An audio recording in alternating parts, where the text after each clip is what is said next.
We have the top section here, which is a tapered steel mandrel, which moves as you pull the handle and opens up and tapers to stretch the ring.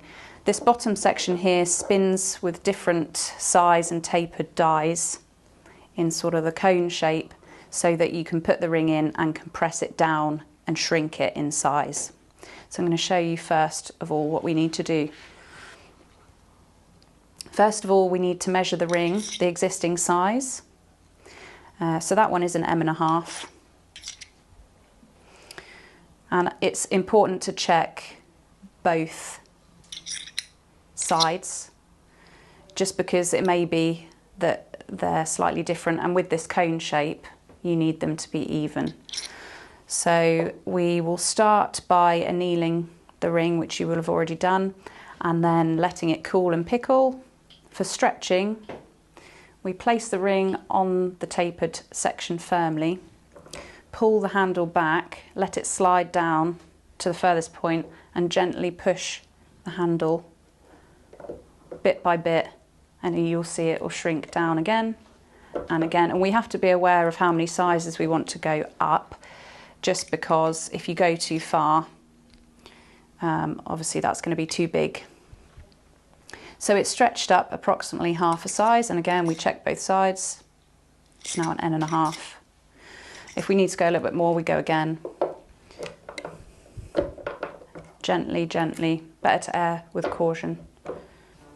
And then in terms of compressing, if you end up going too far, too big on the size, you can easily take the ring size down again by using the bottom section, which is the tapered die. So we need to lift this bottom press up and locate the ring in the right sized die.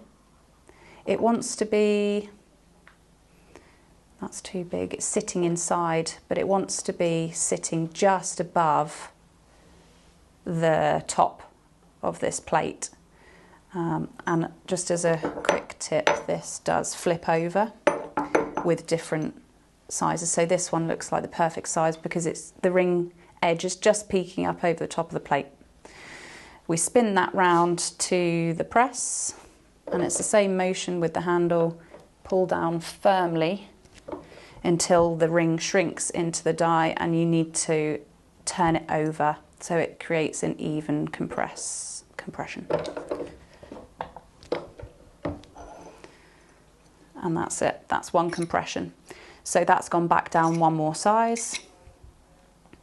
And if you need to go more, you just repeat the steps, going down in the size of the holes in the plate.